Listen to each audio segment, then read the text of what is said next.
Tasty কৰি চাওঁ ভাই কেনেকুৱা হৈছে। এতিয়া মই টেষ্ট কৰি চাওঁ কেনেকুৱা হৈছে। মজা। আজি আহিলোঁ বাৰ ঘৰলৈ। বাৰ ঘৰত আজি লোকেল মুৰ্গী বনাম। লোকেল মুৰ্গী বনাই দেখাম আপোনালোকক, চাই থাকিব।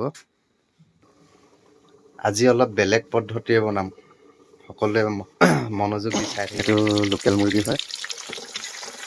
ইয়াত পিঁয়াজ চিয়াজ একোৱে দিয়া নাই। প্ৰথমে কি হ'ল, তেলত মাংসটো এনেকৈ দি ফ্ৰাই কৰি লৈছোঁ অলপ।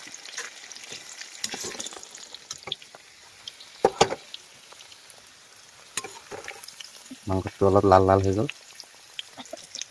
এতিয়া দিম পিঁয়াজ। এতিয়া পিঁয়াজটো দি অলপ পিঁয়াজটো গলাই দিম।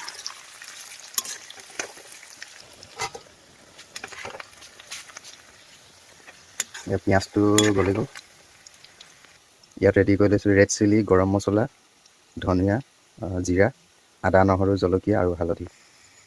এতিয়া এইখিনি দি দিলোঁ। ইয়াত অলপ লাগি থকাৰ কাৰণে গৰম পানী অলপ দি মিক্স কৰি দিছিলোঁ। মিক্স কৰি এইখিনি কুটি দিলোঁ ধুনীয়াকৈ। কালাৰ দেখিছে নাই, ধুনীয়া উঠি দিছে খালি।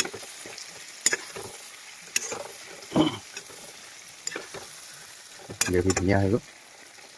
আপোনালোকে এনেকৈ বনাই চাব কেনেকুৱা হয়। তাৰপিছতে দি দিলোঁ আলুটো, আকৌ দি দিলোঁ অলপ। আলুটো ফ্ৰাই হৈ যাব তেলতে।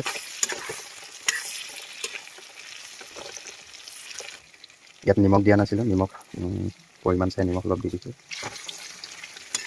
ধুনীয়াকৈ ফ্ৰাই হৈ গৈছে, আলুবিলাকো ফ্ৰাই হৈ গৈছে, কিন্তু সিজা নাই বাৰু, অলপ জ্বলা জ্বলা হৈছে। পানী অলপ দিলেহে দি দিলোঁ। এতিয়া অলপ গৰম পানী দি দিছোঁ আলুটো ভাজি যাবৰ কাৰণে। কিন্তু পৰিমাণ চাই পেলাই দি দিছোঁ। আলুটো সিজালৈকে এতিয়া পানী অলপ কমিব, সেইটো কাৰণে অলপ বেছিকৈ দি দিছোঁ।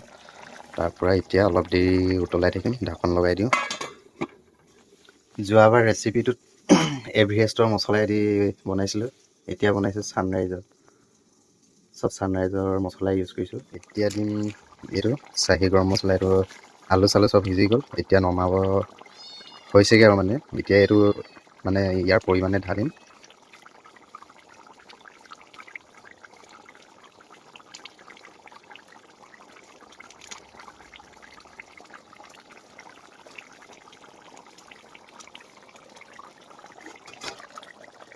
ঢালি ঢাকন মাৰি দিলোঁ। তাৰপিছত 2 মিনিট নালাগে, 1 মিনিট উতলাই মেলি তাৰপৰা বন্ধ কৰি দিম। হয়, এয়া ৰেডি। খানা ওলাই মেলি লোকেল মুৰ্গীৰ লগত ধুনীয়াকৈ টেষ্টি কৰি চাওঁ ভাই কেনেকুৱা হৈছে। মজা। এতিয়া মই টেষ্ট কৰি চাওঁ কেনেকুৱা হৈছে। মজা। সকলোৱে এইটো পদ্ধতিত মাংস বনাই খাই চাবচোন, কিমান মজা লাগে, টেষ্টি লাগে। ৰেচিপিটো কেনেকুৱা পালে কমেণ্ট কৰি জনাব।